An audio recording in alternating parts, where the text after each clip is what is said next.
He remembered everything. The killer's shoe color, the collar angle, a scratch on the belt buckle shaped like the letter G. His testimony was perfect, like surveillance footage.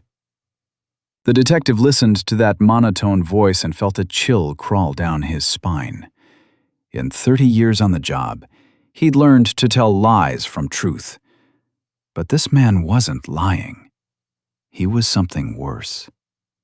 He was a machine in a human body. And when he asked him one final question, what color were the baby's eyes in the stroller, the perfect system glitched. For a fraction of a second. That was enough to understand this wasn't a witness. This was an experimenter, for whom someone else's life was just a variable in an equation. The apartment met Arthur Kincaid with the smell of decay. The air inside felt thick, stagnant, a mixture of mothballs from a half-open closet, dust settled on book spines, and something cloyingly sweet that turned his stomach. Rain drummed a monotonous rhythm against the window, blurring the outlines of the courtyard buildings. The city beyond the glass was dissolving into a gray slurry, devoid of sharp edges. Kincaid stepped over the threshold and paused, letting the space speak to him. The old parquet floor creaked under his heavy boots, a solitary, almost accusatory sound in the silence. He moved slowly along the wall, his gaze sliding over the details. A stack of newspapers, neatly tied with twine by the radiator. A cup of half-drunk tea on the table near the sofa, the heat from its base having left a dark halo on the wood. A faded photograph hung on the wall, two men in uniform somewhere against a backdrop of factory smokestacks, their smiles wide and young. There were no signs of a struggle, no forced entry, just a silence so dense it felt like cotton in his ears. Kincaid stopped by the window, watching the gray streams on the glass. His hand instinctively went to the inner pocket of his trench coat, finding the worn notebook. He pulled it out, opening it to a clean page. The ballpoint pen scratched against the paper. Death had come to visit and decided to stay. The case felt hopeless, just like the weather. The next morning, Deputy Chief Serrano's office smelled of freshly brewed coffee and ambition. One by one, the younger detectives reported a lack of leads, liberally peppering their speech with terms like billing analysis, digital footprint, and data correlation. Their suits were immaculate, their ties knotted with surgical precision. Kincaid sat in the farthest corner, his worn blazer and dark blue sweater with its stretched-out collar making him feel like a relic. He slowly stirred his cold tea in a cheap mug, watching the proceedings with a detached air, as if watching a film in a foreign language. "Anything to add from the analog era, Arthur?" Serrano tossed out, not looking up from his laptop. He tapped a sleek stylus on the desktop, a light, irritating rhythm counting down the seconds. Kincaid slowly shook his head. There was no point in speaking. They wouldn't hear him anyway. Serrano gave a satisfied nod and continued the meeting. Kincaid took a sip of his cold tea. It was bitter. The silence in his office was shattered by a sharp knock. Kincaid looked up from the old paper map of the district, a relic covered in his own notes from the 90s. A young patrolman stood in the doorway, his face flushed with excitement, or from climbing the stairs. "Detective Kincaid! We've got a witness. Walked right in. Says he saw the whole thing start to finish. He's downstairs waiting." Kincaid set his pencil down. 30 years on the force had taught him a simple truth. Witnesses who saw everything usually saw only what they wanted to see. He stood up, stretching his stiff back. His sciatica sent a dull ache through his lower back. Wincing, Kincaid suppressed the grimace. "All right, let's go," he muttered to himself, pulling on his blazer. "Let's see this star witness of yours." The interrogation room was flooded with cold fluorescent light that made skin look gray and shadows harsh. A man sat at the metal table in the center. Julian Croft. His posture was unnaturally straight, his spine like a taut string. His hands rested calmly on the table, fingers interlaced. He wore a dark, perfectly pressed sweater without a single crease. The fabric seemed dry, despite the downpour raging outside. Kincaid closed the door behind him. The click of the lock sounded too loud. He sat down opposite the man and raised his eyes. Light gray, almost colorless. They looked through him, not at him. There was no fear, no curiosity, no irritation. Nothing. It was the gaze of a camera lens, unblinking, detached, recording data. A chill that had nothing to do with the draft from the vent ran down Kincaid's spine. The interrogation began by the book. Kincaid opened his notebook, placed his pen beside it. "Tell me what you saw." Croft's voice was even, monotonous, without the slightest modulation, as if generated by a computer. Time, 21:47. The subject, hereafter the suspect, exited Building 3 on Foundry Street. Height, 6'1" to 6'2". He was wearing a dark blue overcoat, wool material, collar turned up. Black shoes, Oxford style. The left shoe was missing the third eyelet from the top. Kincaid stopped writing. He just stared. Croft continued, his tone unchanged. The subject's movement was confident, speed approximately 2.5 miles per hour, hands in coat pockets. At the turn onto Gantry Avenue, the subject stopped at a kiosk and purchased a pack of cheap cigarettes, paid with a $10 bill, did not count the change. Each word landed with the weight of a metronome. No pauses, no doubts. The belt buckle, made of a light-colored metal, had a scratch in the shape of an incomplete letter G, oriented at a 45-degree angle. Kincaid slowly leaned back in his chair. His fingers went to the bridge of his nose, pinching it in a familiar gesture. This wasn't testimony. It was a report from a high-precision surveillance system. The description Croft provided was so detailed that the facial recognition system found a match in hours. The numbers blinked on the screen. 92% match. Vincent Sherman, 45 years old, a factory worker, a prior conviction for a bar fight, 10 years ago, suspended sentence.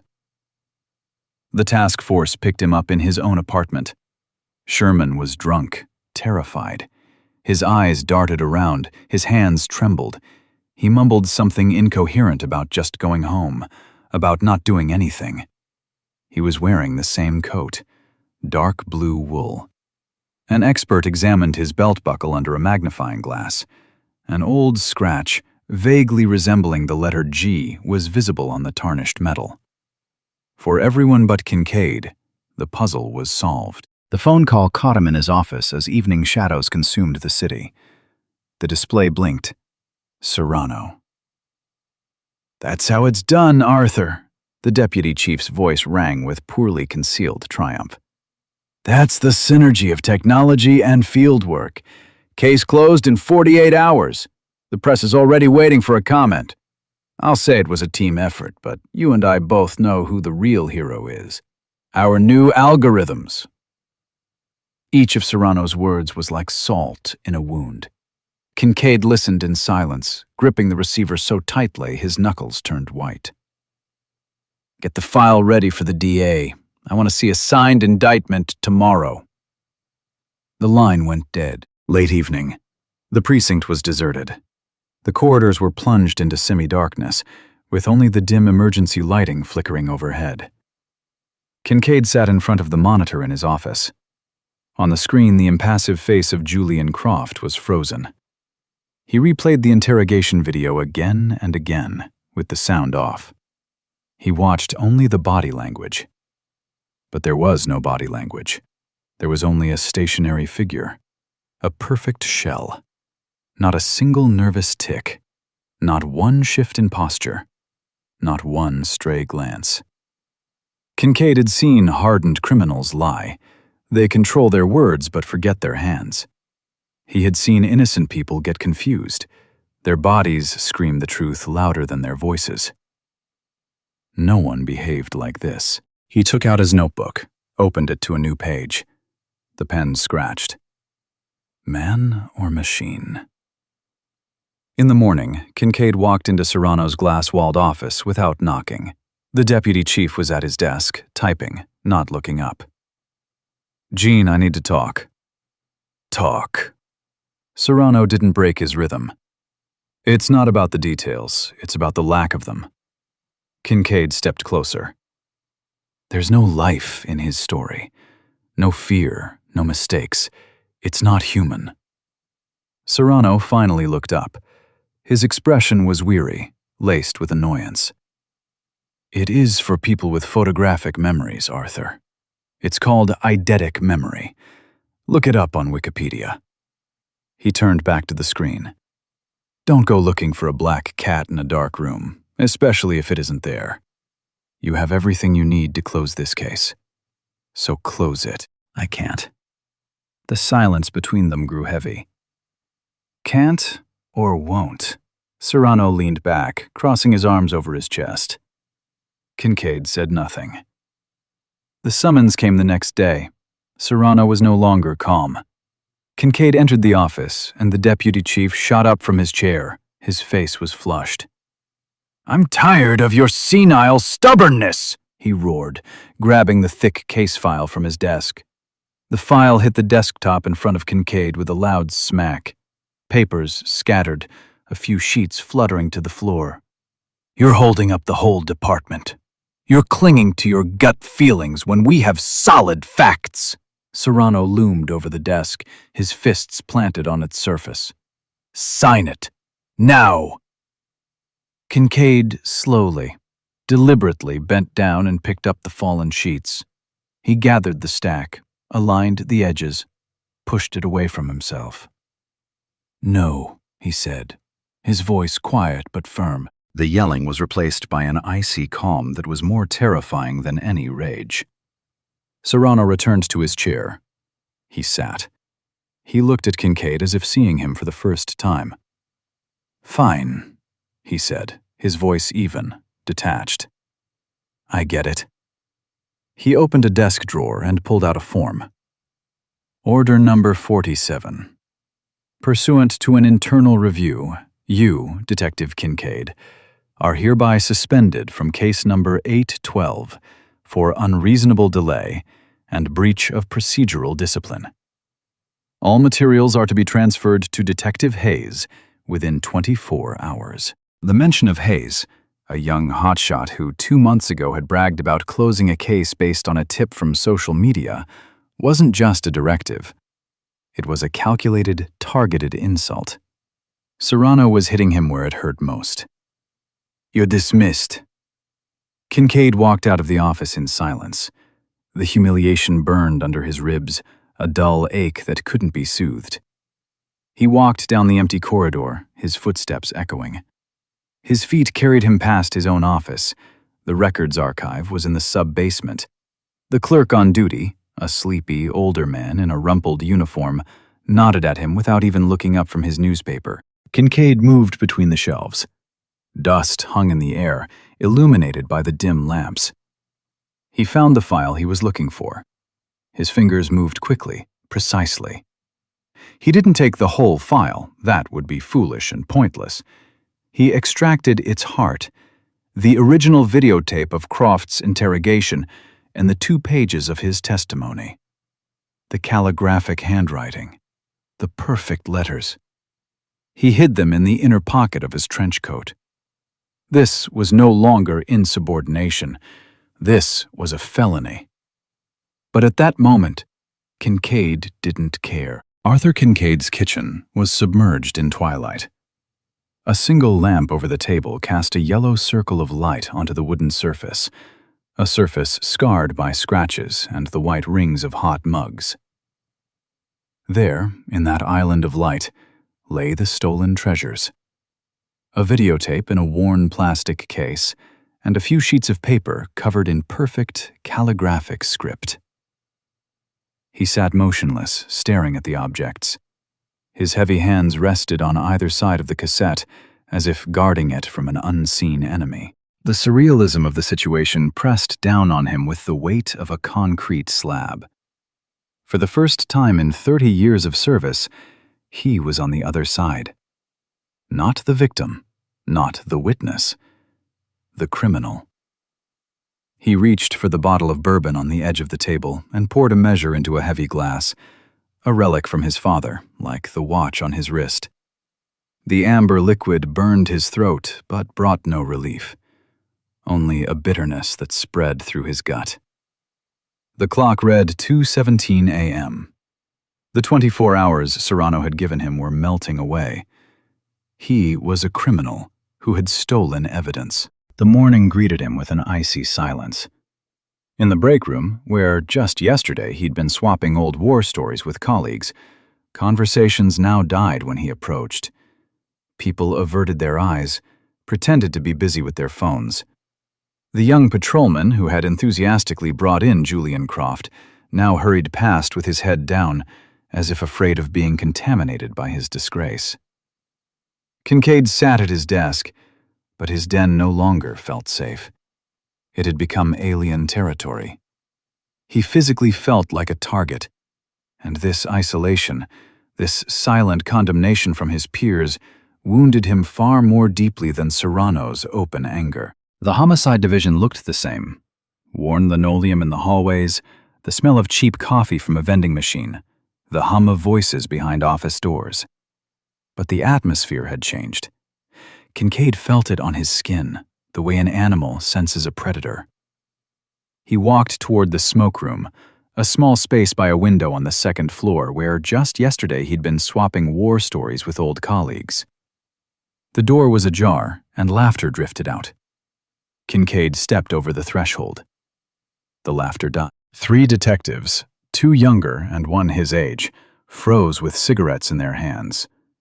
Their faces became unreadable, as if masks had dropped over them. Arthur, the oldest one, Corrigan, nodded, but there was no warmth in his voice. The others looked away. One pretended to be engrossed in his phone. The other hastily stubbed out his cigarette and left, muttering something about an urgent call. Kincaid stood in the doorway. The emptiness in his chest spread, cold and sticky. He slowly turned and walked to his office. The archive of his office met him with its familiar gloom. The window faced a concrete courtyard well, where twilight reigned even at noon. Kincaid sank into his worn-out armchair. The leather on the armrests was worn through to the stuffing, the springs groaning under his weight.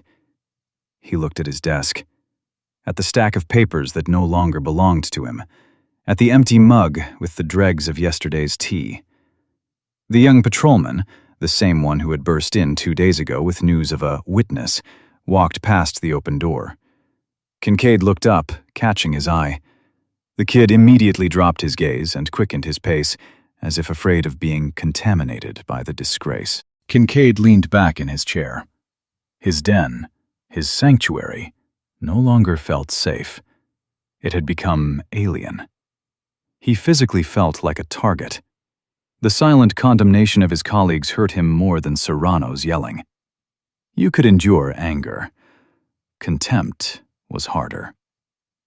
Realizing he could achieve nothing more within the system, Kincaid made a decision. He would act as a lone wolf. His target, Julian Croft. He had to see him again, not in the sterile confines of an interrogation room where cameras recorded every word, but on his own turf, where a man is relaxed, where he allows himself to be himself. Kincaid rummaged through a desk drawer. Among old paperclips, 5-year-old business cards, and dried-up pens, he found a cheap plastic ballpoint, blue, with the faded logo of some bank. Someone had forgotten it here months ago. This would be his Trojan horse. The official pretext, returning a personal item to a witness. He knew how flimsy the ruse was, especially for a man like Croft. But he had no other plan. It was a desperate attempt to make contact again, to find a crack in the perfect facade. Kincaid pocketed the pen and stood up. His back twinged with a dull ache. He winced, stretched his lower back, and left the office. No one stopped him in the hallway. No one even looked. The glass tower of the Spectrum residential complex pierced the gray autumn sky like a giant syringe. The rain had stopped, but the sky remained low and leaden. Kincaid, in his old wool coat with its frayed elbows, felt like an alien element here. People in expensive coats bustled around, women in heels clicked across the marble, and a security guard at the entrance eyed him with poorly concealed suspicion. The lobby was huge, finished in marble and steel. The ceilings soared 2 stories high. Everything was empty, echoing, sterile. The elevator ascended silently, without a single creak. The numbers on the display changed with mathematical precision. 25th floor. Kincaid found the right door, number 2507. No nameplates, no decorations, just numbers. He pressed the doorbell. The door swung open instantly, as if he had been expected. Julian Croft stood on the threshold. His light gray eyes stared straight ahead, unblinking. He wore a dark cashmere sweater and black jeans, expensive but nondescript clothes. "Detective Kincaid," Croft stated, not asked. "How can I help you?" His voice was devoid of intonation, even mechanical. Kincaid felt as if he had arrived not at an apartment, but at the reception of a computing center. "May I come in?" "Of course." Croft stepped aside, letting him pass. Kincaid crossed the threshold and froze. A studio apartment. A huge panoramic window from floor to ceiling, beyond which the city spread out like a living diagram. The furniture was minimal: a white, geometrically shaped sofa, a glass coffee table, a shelving unit with books arranged by spine color, from black to white. No photographs, no souvenirs, not a single living object. The sterility of an operating room. Kincaid deliberately violated it. He took off his wet coat and carelessly hung it on the back of a pristine white chair by the entrance.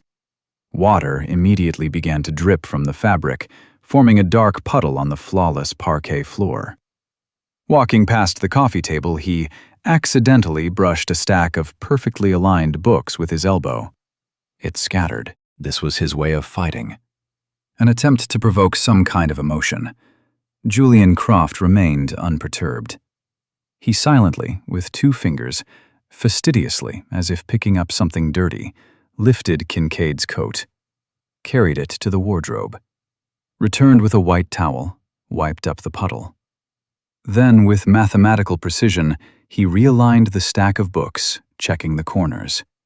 Not a word, not a single emotion on his face. This silent confrontation infuriated Kincaid more than any shouting would have. "I brought a pen you might have forgotten," Kincaid said, holding out the plastic object. Julian didn't even glance at it. "I use a Lamy 2000 fountain pen with Noodler's black ink," he replied evenly. "That is not mine." The plan was crumbling. Kincaid tried to regroup. He sat on the edge of the sofa without waiting for an invitation. "How are you feeling after that evening? It must be difficult, witnessing something like that." "Fear is an inefficient reaction that reduces cognitive abilities," Croft replied, standing by the window. "I observed and recorded." "You don't have nightmares?" "Sleep is a physiological necessity. Nightmares are the result of a dysfunction in information processing. I do not have them." Kincaid clenched his fists. Every answer was a blow against a wall. "You don't feel any emotions?" "Emotions are a byproduct of evolutionary mechanisms, useful in certain contexts. In this case, they would have been counterproductive." A wall. A concrete, impenetrable wall. Kincaid stood up. His fingers went to the bridge of his nose, pinching it habitually. "Thanks for your time," he tossed out, heading for the exit. "You are acting outside your official capacity," Croft said to his back. Kincaid froze, his hand on the doorknob. "You've been suspended from the case. This visit is unsanctioned." The voice remained even, stating facts. "Interesting."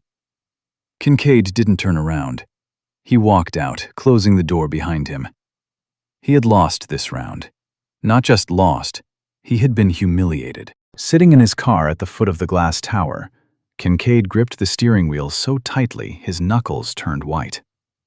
Helpless rage churned in his chest, but there was no outlet for it. He replayed the conversation in his head again and again, every word from Croft, every intonation, or rather the lack thereof. And it hit him. In this perfectly constructed, logical world, there was one anomaly. The woman with the baby carriage. Kincaid pulled his notebook from his pocket, found the page with the interrogation notes. There it was. At 2151, a woman with a baby carriage passed on the sidewalk. Carriage model, Peg Perego, color, dark blue. The infant was asleep. Why was this detail in the testimony? It didn't affect the course of events. It didn't prove Sherman's guilt. It was just background. For a machine, for a human camera, this was informational noise. It should have been filtered out. Unless this detail was added intentionally. For what purpose? To give the testimony a human touch? To make it more believable? The first thread. The first possible glitch in the system. Kincaid started the engine. The motor coughed before turning over. He had a lead. Fragile, almost invisible, but it was there. The next day, Kincaid returned to the residential district. Gray 9-story buildings stood in rows, identical, like soldiers on parade. The courtyard was mired in mud after yesterday's rain, but now he was a nobody here. He could no longer pull out his badge, command, demand. To the locals, he was just a suspicious old man in a worn coat asking strange questions. Kincaid approached a bench where 3 old women in headscarves were sitting. They were discussing someone's funeral, but fell silent as he approached. "Good afternoon. Have you seen a woman with a baby carriage around here? The evening before last?" The old women exchanged glances. One of them, the largest, squinted at him with distrust. "A lot of you people walk around here," she drawled. "I'm not, so what do you want?" "I need to find this woman. It's important." "Tell it to the beat cop." But they had already turned away, demonstratively resuming their conversation. Kincaid felt not only doors closing, but faces too. He had lost his most important tool, the authority his badge gave him. Hour after hour, he methodically canvassed courtyard after courtyard. He showed the composite sketch of Vincent Sherman. He asked about the woman with the baby carriage. Everywhere, he hit a wall. "A concierge in the 3rd building." "I don't know anything." "A man walking his dog." "None of my business." "A kiosk vendor." "Ask the beat cop." People were afraid. They didn't trust him. They didn't want to get involved. This neighborhood lived by its own laws. Outsiders weren't welcome here. By evening, Kincaid reached the playground. Young mothers were sitting there, rocking strollers, chatting. He approached, tried to ask. The women fell silent, grabbed their strollers, and walked away, casting frightened glances at him. Kincaid was left alone on the playground. The swings creaked in the wind.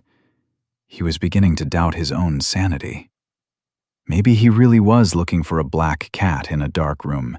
Maybe there was no woman with a baby carriage. His phone vibrated in his pocket, an unknown number. Kincaid answered. "Is this Arthur Kincaid?" A woman's voice, trembling with suppressed tears. "Yes?" "I'm Vincent Sherman's wife, Laura." She takes a breath, a ragged, choking gasp. "They gave me your number. Said you were an honest man." Kincaid says nothing, waiting. "I'm begging you," her voice breaks. "He couldn't have. Vince likes a drink. He's a fool, my fool. But he's not a killer. They'll lock him up and he won't survive. He's weak. They'll break him in there." The words pour out in a frantic, desperate torrent. "For the love of God, please help. We have a daughter. She's 8. She cries every night. She doesn't understand why her daddy's gone." These words hit Kincaid harder than any of Serrano's orders. The case ceases to be a puzzle. Now it has a face. The face of a weeping woman. The face of an 8-year-old girl. Listening to Laura Sherman's rambling plea, Kincaid looks up at the Homicide Division building. Oleg Hayes steps out of the main entrance, young, polished, in an expensive suit. In his hand is a thick file, case number 812. His case. Hayes spots someone in a passing car. He smiles a wide, self-satisfied grin, waves. The scene, like a freeze frame from a bad movie, finally cements Kincaid's position. He's on the sidelines. He's the past. And the future, smiling, gets into its shiny car and drives off to administer justice. I'll do my best, Kincaid says hoarsely into the phone. He hangs up. The phone feels heavy in his palm. He sits alone in his car, in the shadow of the division building. The rain starts again, droplets tapping on the roof. On one side of the scale are Laura Sherman's pleas and his own gut feeling. On the other, the full force of the system. Serrano, Hayes, the perfect witness, Julian Croft. He has nothing left. A stolen cassette that now seems useless. A stubbornness that has already cost him his career. Kincaid starts the engine. The motor coughs indignantly, as if sharing his doubts. But he no longer has any. He drives forward, not knowing where. The wipers smear the rain across the glass. He is no longer acting against the rules. He is acting against everyone.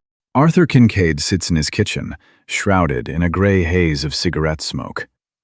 On the table before him is an empty bottle of bourbon and a cold ashtray overflowing with cigarette butts. The clock shows 4 in the morning. Outside, the city sleeps, but sleep has become an unattainable luxury for him. The investigation is dead. He himself is a walking corpse. His fingers mechanically reach for another cigarette. The smoke seeps into his lungs, burns his throat. Kincaid stares through the kitchen window at the lights of the night city, blurred by a curtain of rain. And suddenly, in that thick, suffocating emptiness, a thought flashes. The woman with the baby carriage. A detail he had dismissed as informational noise, superfluous, unnecessary in the perfectly calibrated picture of Croft's testimony. But in Julian Croft's world, there is no noise.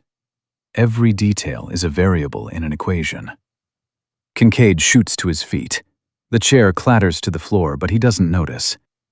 If that woman didn't exist, Croft is a liar. If she did exist, she is a living witness who might have noticed something that doesn't fit the perfect picture. This fragile hypothesis becomes his lifeline, the only thread he can cling to before he drowns completely. A grimy half-basement bar on the edge of town smells of stale beer, cheap liquor, and other people's secrets. A neon sign above the entrance flickers intermittently, writing nonsensical hieroglyphs in the darkness. Kincaid descends the slippery steps. Inside, it's dim, pierced by a few scattered lamps. At a table in the far corner sits Limpy, a wiry man in his 60s with shrewd eyes and hands covered in scars. Kincaid sinks onto the chair opposite him. He silently places a thick wad of cash on the table, almost everything he has left in his account. Limpy raises his eyebrows but doesn't touch the money. "I need 2 things, Kincaid says, his voice unusually firm. First, dig through Julian Croft's entire life. Works at a big IT corporation. Lives at the Spectrum complex. Look for any dirt, any anomaly. Debts, drugs, women, men, I don't care. Even library finds. Limpy nods, pulling out a worn notebook. Second, find me a woman with a baby carriage. She was near the building on Foundry Street, number 3, that evening. Use all your people. Call the old ladies on the benches, the shopkeepers, the concierges. Someone has to remember her. What if she wasn't there? Kincaid looks him straight in the eye. Then I'll know she wasn't there. I need the truth, whatever it is. Limpy silently sweeps the money off the table and shoves it into a battered jacket.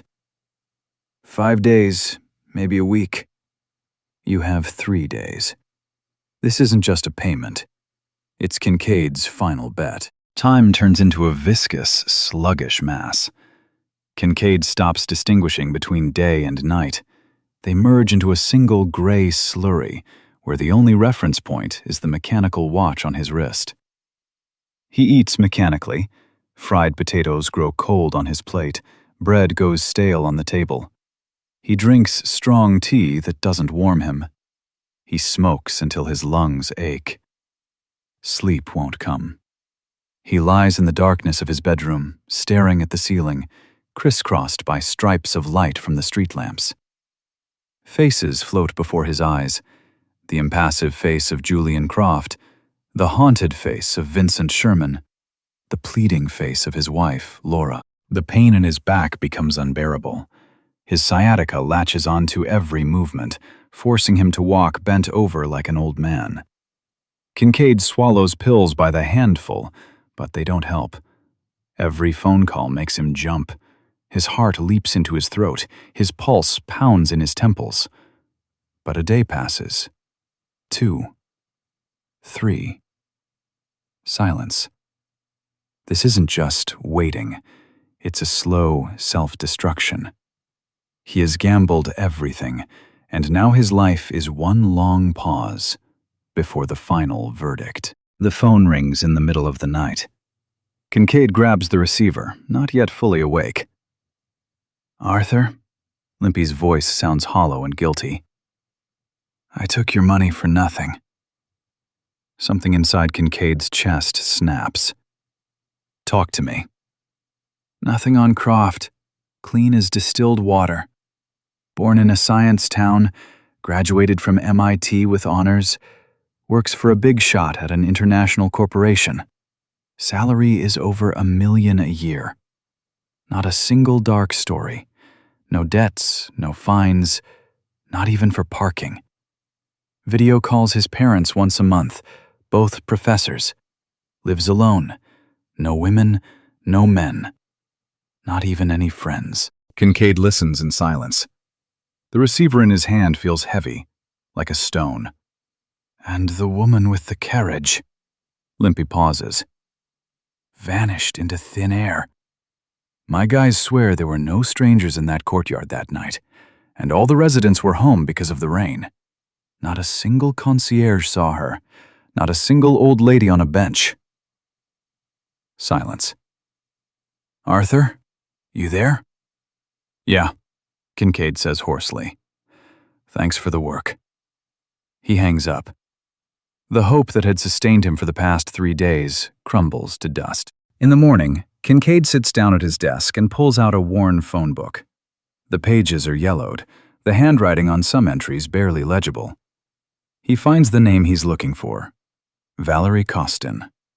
An old friend who works in the corrections department. He dials the number with difficulty. His fingers are trembling. Val, it's Arthur Kincaid. There's a silence on the other end, then a surprised voice. Arthur! Long time no see. What do I owe the pleasure? Kincaid swallows. Pride catches in his throat, but he forces it down. I need a favor. A big one. The conversation lasts 15 minutes. Kincaid pleads, calls in old debts, uses the last remnants of his former authority. I just need to look him in the eye, he says at the end. 5 minutes. Off the record. Valeri sighs. Damn it, Arthur. You're putting me in a tight spot. I know. Another long pause. Tomorrow, 2 p.m. Not a word to anyone. He has to see with his own eyes the man whose life he will either save or utterly destroy. He needs this final push to know if he should continue this hopeless fight. The county jail greets him with the smell of bleach, cheap stew, and fear. Kincaid follows a guard down a corridor. The walls are painted a grimy green, the paint peeling to reveal gray concrete underneath. Somewhere in the distance, someone screams hysterically, but the scream is cut short. The visiting room is cramped, stuffy. A metal table, 2 chairs, a cloudy, scratched pane of glass in the middle. A grill divides the space in half. Kincaid sits down, waits. The door on the other side swings open. Sherman is brought in. Kincaid barely recognizes him. Instead of a sturdy, middle-aged man, he sees a shadow. Sunken eyes, an earthy complexion, trembling hands, a bruise under his right eye. His hair is dirty, matted. Sherman sits down slowly, as if every movement causes him pain. He raises his eyes to Kincaid. There is such universal sorrow in those eyes that it takes the detective's breath away. Why? Sherman mouths silently. In that one word is all the pain and bewilderment of a man crushed by a force he doesn't understand. I believe you're innocent, Kincaid says quietly into the crackling speaker. I'm trying to help. These words act like an electric shock on Sherman. His apathy is instantly replaced by rage. He shoots to his feet. His eyes fill with blood. His face contorts. Help! He croaks, his voice breaking into a shriek. Where were you when they were beating me in the basement? When they made me sign? He lunges at the grill separating them, shakes it with animalistic force. The metal clangs. You're all in on it.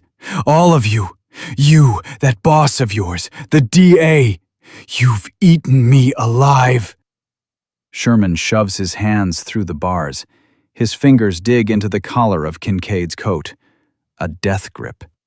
He pulls him forward, pressing his face against the cold bars. For the first time in all their interactions, the perfect program glitched. Julian Croft's gaze lost focus for 1,000th of a second. He wasn't searching for an answer. He was searching for a protocol. An algorithm to respond to a question that lay outside his competence. A question about emotions. About what is not a fact. The infant was asleep. The eyes were closed. The color was impossible to determine. It lasted no more than a second, but for Kincaid that second stretched into an eternity. He held his breath. He waited.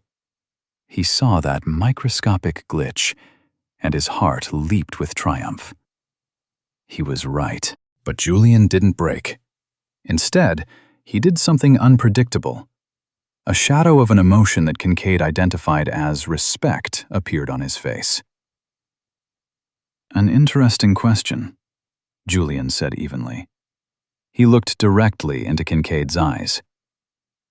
That variable does not exist in my system. I did not see it. A pause.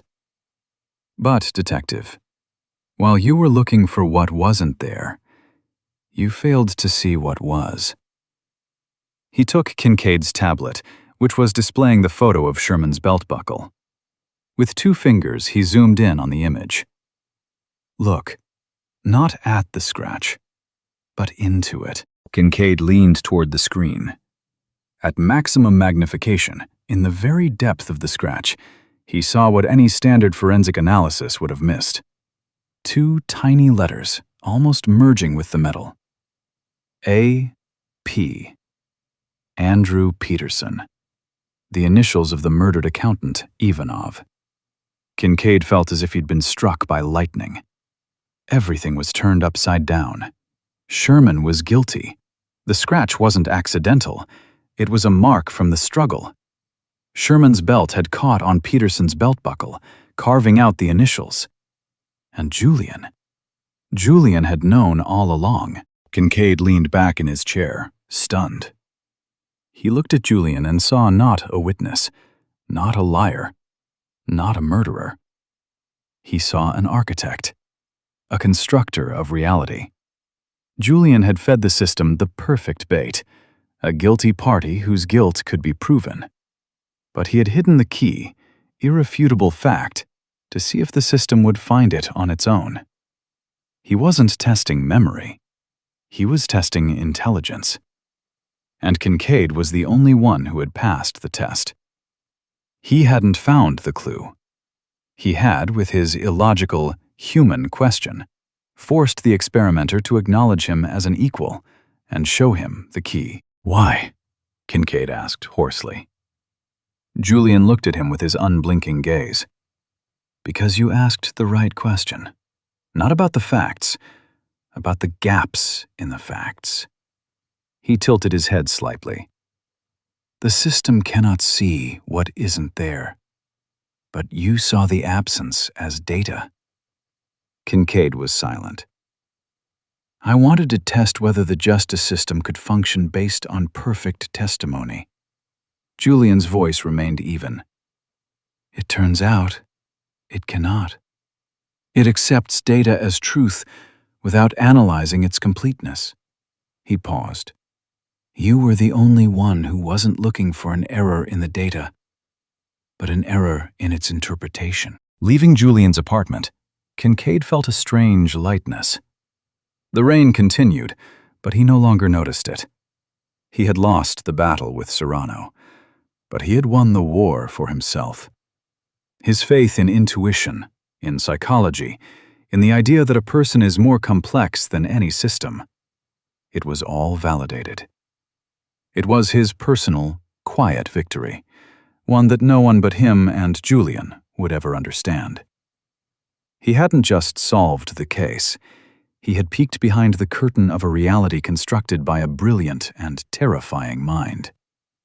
In his pocket was a flash drive with the enlarged photo of the buckle. Julian had copied it for him in silence, without a word. A gift to a worthy opponent. The next day, Kincaid silently placed a report and a printed-out image of the buckle with the initials circled in red on Serrano's desk. Serrano stared at the photo for a long time, then at Kincaid. In his eyes was a mixture of shock, disbelief, and fear. He didn't understand how Kincaid had done it, where this evidence, which forensics had missed, had come from. But he understood something else. Before him was not just a stubborn old man. Before him was a force to be reckoned with. Serrano silently picked up the phone. "Cancel the order for Kincaid's dismissal," he said into the receiver. "Yes, immediately." He hung up. He looked at Kincaid. "How did you find this?" Kincaid didn't answer. He just nodded and walked out of the office. The system that had almost devoured him was forced to retreat. A week later, when the dust had settled, Kincaid accidentally ran into Julian Croft in the precinct hallway. Julian had come to give additional testimony about the newly found detail. They stopped. People bustled around them, detectives, patrolmen, secretaries. But a vacuum of silence formed between them. They looked at each other. In that gaze was everything. Recognition, respect, understanding. Two minds existing in different universes, but for a moment, seeing each other. Then they parted. Julian walked toward the elevator, his gait measured, precise. Kincaid went into his office. He sat down in his old, worn-out armchair. He looked at his workspace, the battered notebook, the empty mug, the stack of new cases. Outside, the rain tapped against the glass. Kincaid closed his eyes. He won his experiment, and I won mine. It's just a shame the prizes were awarded in different universes. He opened his eyes. He pulled out his battered notebook. On the desk lay a new case, A missing person in the industrial district. Kincaid opened the notebook to a clean page, the pen scratched against the paper. A new case was beginning. The rain continued. The city lived on. And Arthur Kincaid was doing what he did best, searching for truth where others saw only fact.